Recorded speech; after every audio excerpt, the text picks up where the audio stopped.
ॐ अज्ञानतिमिरान्धस्य ज्ञानाञ्जनशलाकया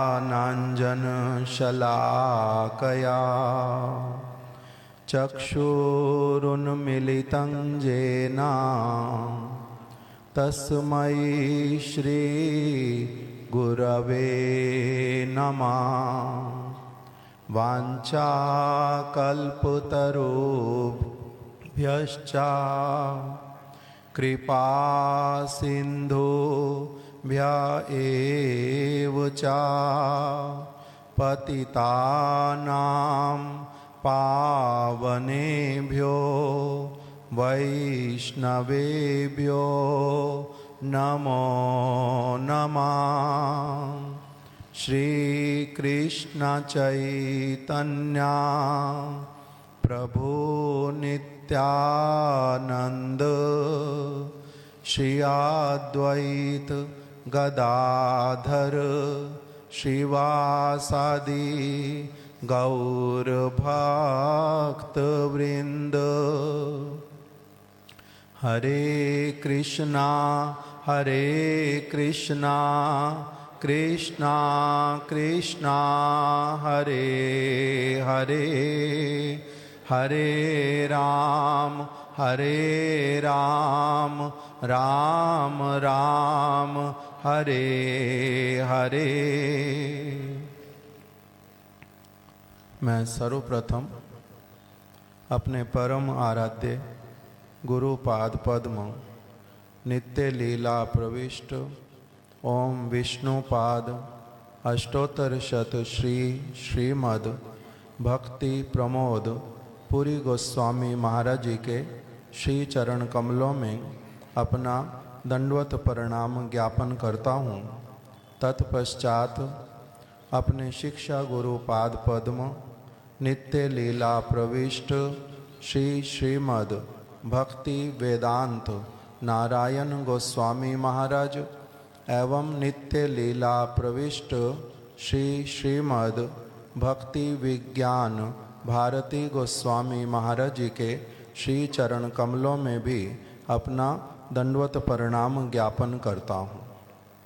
तत्पश्चात अभिन्न गुरुपाद पद्म नित्य लीला प्रविष्ट श्रीमद् भक्ति वेदांत त्रिविक्रम गोस्वामी महाराज जी, नित्य लीला प्रविष्ट श्रीमद् भक्ति वल्लभ तीर्थ गोस्वामी महाराज जी, नित्य लीला प्रविष्ट श्रीमद् भक्ति वेदांत वामन गोस्वामी महाराज जी के श्री चरण कमलों में भी अपना दंडवत प्रणाम ज्ञापन करता हूँ। समस्त रूपानुग गुरुवर्गों के श्री चरण कमलों में पुनः पुनः प्रणाम है। यहाँ पर उपस्थित हमारे समस्त वैष्णव वृंद जिनमें श्री चैतन्य गौड़िया मठ के वर्तमान आचार्य श्रीपाद भक्ति विचार विष्णु महाराज जी के श्री चरण कमलों में मैं अपना दंडवत प्रणाम ज्ञापन करता हूँ। अन्य समस्त सन्यासी वृंद, समस्त गुरु भ्रातागण, सभी भक्त लोगों के श्री चरण कमलों में मेरा यथा योग्य दंडवत प्रणाम स्वीकार हो, यही प्रार्थना करता हूँ। आज यहाँ पर बहुत सारे पुराने भक्तों को एक साथ में देख करके हृदय में बहुत ही एक आनंद और उल्लास का एक भावना है। आप सभी लोग यहाँ पर उपस्थित हुए और ये कार्तिक व्रत की परिक्रमा में जितने सारे भक्त भी आए हुए सबको पुनः पुनः प्रणाम करने की इच्छा करती है। यहाँ पर सभी ऐसे वाले भक्त लोग उपस्थित हैं। कुछ लोगों को तो जब हम लोग मठ में अभी नए बिल्कुल आए तभी से उन लोगों को सन्यासी के रूप में, किसी को ब्रह्मचारी के रूप में अलग अलग सेवाओं को करते हुए देखा है। और किसी को महाराज जी के मुख से किसी की महिमा, किसी के मुख से किसी की अपने गुरु महाराज जी के मुख से महिमा को हम लोगों ने श्रवण किया हुआ है। तो इसीलिए किसी से लगभग 25 वर्ष पहले, किसी से 30 वर्ष, किसी से 35 वर्ष पहले भी परिचय हुआ। तो इसीलिए इन सारे पुराने भक्तों को देख करके साधु महाराज जी वृंदावन में हम लोगों को सब समय मिलते थे। महाराज जी के पास जब हम जाते थे, श्रीपद राम प्रभु जी हमारे गुरु महाराज जी को, मैं राम प्रभु को उस समय जानता भी नहीं था। गुरु महाराज जी को मैं कभी कभी कीर्तन सुनाता था। वो अपने कक्ष में होते थे, मैं अकेला उनके पास बैठता था, तो वो कोई कीर्तन गाने के लिए बोलते थे, ये वाला कीर्तन पढ़ के सुना दो। तो सुनाता था।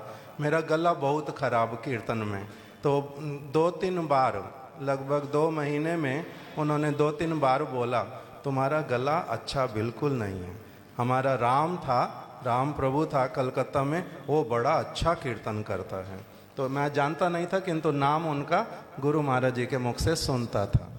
ये हमारे श्रीपाद नरसिंह महाराज जी, अभी शुरू से हम लोग उनको सुमन प्रभु पुकारते हैं। दिल्ली मठ में जब से मैंने जाना शुरू किया, सब समय उनको वहीं पर ही, पहले दिन से ही देखा, वहीं पर ही वो सेवा करते सब समय। हमारे महाराज जी के साथ हम लोग जाते थे, शिला भारती गोस्वामी महाराज जी के साथ में। उन्होंने हम लोगों को सारी की सारी सुविधा देनी हर तरह से। और ये वाले प्रभु जी को शुरू दिन से शिला भक्ति वल्लभ तीर्थ गोस्वामी महाराज जी के साथ कीर्तन करते हुए देखा, शुरू दिन से। और कलकत्ता में सब प्रकार से सेवाएं करते हुए। श्रीपाद विष्णु महाराज जी को भी मैंने गुरु महाराज जी के कक्ष में ही सबसे पहली बार देखा था। वो अपने गुरु महाराज जी के साथ में वहाँ पर आए थे। फिर चंडीगढ़ मठ में हम लोग गए थे ईयर 2000 में। शिला भक्ति वल्लभ तीर्थ गोस्वामी महाराज जी की आविर्भाव तिथि रामनवमी पे। तब से फिर उनसे अलग तरह से भी परिचय हुआ। उन्होंने हम लोगों को वहाँ पर रूम इत्यादि दिया, सब प्रकार की सुविधा दी। अलग अलग भक्त लोग यहाँ पर हैं। अमरेंद्र प्रभु जी हैं, उनको भी गुरु महाराज जी के साथ में देखा सब समय सेवा करते हुए। इधर दीनबंधु प्रभु जी गुरुदेव के कक्ष में उनको बुला कर के स्पेशली कीर्तन करवाया जाता था। और वो दृश्य भी बड़े अद्भुत वाले दृश्य होते थे। ये विष्णु प्रभु जी बैठे हैं, आज एक नारायण प्रभु जी भी आए हैं, इधर शुभंकर प्रभु जी, बहुत सारे भक्त लोग यहाँ पर हैं जिनके साथ में पुराना परिचय सभी को देख करके ही एक बड़ा आनंद होता है। जैसे घर में अपने भाई बहन के साथ में जन्म लेकर के जैसे कभी अपना बड़े होते जाते हैं और अलग अलग चीज़ें देखते जाते हैं, इस प्रकार से ये सारे भक्तों के साथ में उसी प्रकार के अनुभव। हमारे प्रेम प्रभु जी महाराज जी जाते थे दिल्ली मठ में, और इनको देखने से ही साथ साथ में बोलना, प्रेम धन बिना व्यर्थ दरिद्र जीवन, दास खरी वेतन मोरे देव प्रेम धन। इनको देखने से बार बार वही बोलते थे। शर्मा जी हैं यहाँ पर उपस्थित हैं दिल्ली मठ से। हमारे महाराज जी उनकी बड़ी एक मतलब हृदय से प्रशंसा करते थे कि बहुत अच्छे सेवक, बहुत अच्छे सेवक। हर प्रकार से हम लोगों को ये सारे भक्त लोग, किस किस की बात यहाँ पर बताओ, अलग अलग प्रकार से सभी लोगों ने। और जहाँ जहाँ पर भी जाना हुआ, मैं बहुत अभी सुमन प्रभु जी को ऊपर बोल रहा था कि मैंने श्री चैतन्य गौड़िया मठ का बहुत नमक खाया है, क्योंकि हम लोग स्थान स्थान पर जाते थे। सभी स्थानों पर ही, कलकत्ता में जाने पर श्रीपाद ऋषिकेश महाराज जी, पुरी में जाने पर श्रीपाद परमार्थी महाराज जी, और दिल्ली में जाने पर नरसिंह महाराज जी, और अलग अलग सब जहाँ कहीं पर भी जाना होता था, सभी मठों में ही बड़े ही प्रेम के साथ में इस प्रकार से हम लोग रहते थे। कभी भी मन में नहीं आता था कि हम लोग किसी अलग स्थान से हैं। कभी किसी ने किसी बात से, किसी भी प्रकार से ऐसा फील नहीं करवाया। और इसीलिए हम लोग तो पुनः पुनः हर प्रकार से श्री चैतन्य गौड़िया मठ के ऋणी हैं। और आप सभी लोग यहाँ पर आए, उसके द्वारा हृदय सचमुच में गदगद होता है, कृतार्थ होता है। हरे कृष्णा।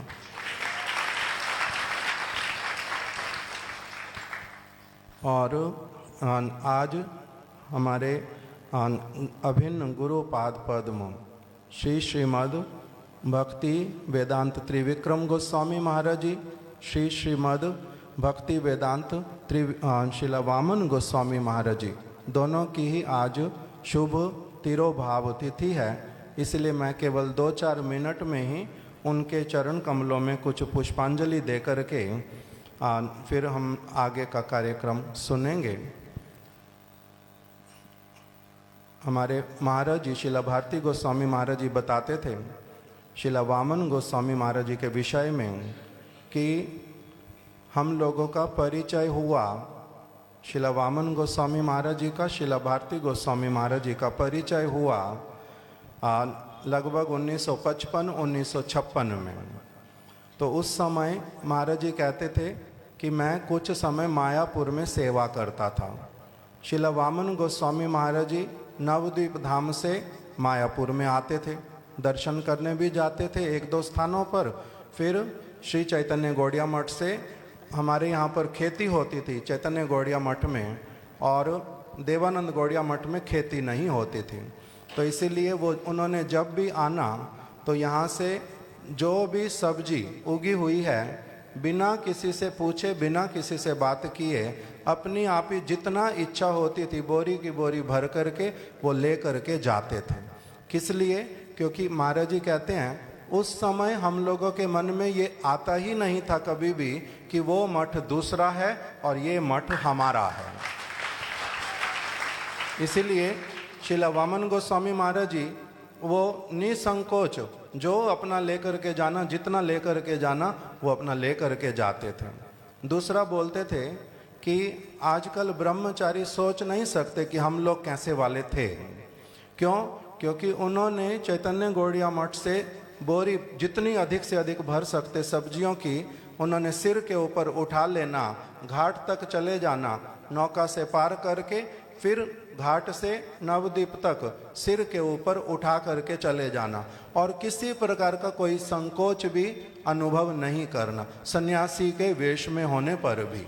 तो इस प्रकार के ये लोग वैष्णव, पुराने वाले ऐसे वाले वैष्णव थे। फिर महाराज जी बताते थे कि यद्यपि उन्होंने दीक्षा इत्यादि ली थी शिला वामन गोस्वामी महाराज जी ने हमारे परम गुरुदेव से शिला भक्ति प्रज्ञान केशव गोस्वामी महाराज जी से, किंतु प्रचार करने के लिए बहुत बार शिला भक्ति दयित माधव गोस्वामी महाराज जी के साथ में भी जाते थे। तो इसीलिए उस समय इस प्रकार के अंतर जो अभी कुछ कुछ लोगों को समझ आते हैं कि अलग मठ ये वाला वो वाला, वो उस समय बिल्कुल भी नहीं था। उसके बाद में शिला भक्ति वेदांत वामन गोस्वामी महाराज जी स्वयं अपने एक पत्र में भी ऐसा वर्णन करते हैं कि शिला प्रभुपाद भक्ति सिद्धांत सरस्वती ठाकुर उनके चरण आश्रित जितने भी भक्त लोग हैं उन्होंने जहाँ जहाँ पर भी जिस किसी स्थान पर भी रहते हैं वो लोग शुद्ध भक्ति का केंद्र जहाँ पर भी स्थापित करते हैं, मैं उस सबको एक ही यूनिट मानता हूँ और कभी भी मन में नहीं आता कि वो स्थान कोई भी एक दूसरे से अलग हैं, सारे स्थानी एक हैं। इस प्रकार की भावना हमारे मन में रहती है। हमारे महाराज जी बोलते थे शिला भारती गोस्वामी महाराज जी कि उन्होंने शिला वामन गोस्वामी महाराज जी के साथ 2-4 दिन खड़गपुर में एक साथ में रहे थे वो लोग। शिला जनार्दन गोस्वामी भक्ति जीवन जनार्दन गोस्वामी महाराज जी के तिरोभाव होने पर एक साथ में रुके थे। तो शिला वामन गोस्वामी महाराज जी ने हमारे महाराज जी को कहा कि मैं एक नियम अपने जीवन में सब समय पालन करता हूँ। क्या नियम पालन करता हूँ? देखिबे सुनिबे बोलीबे ना।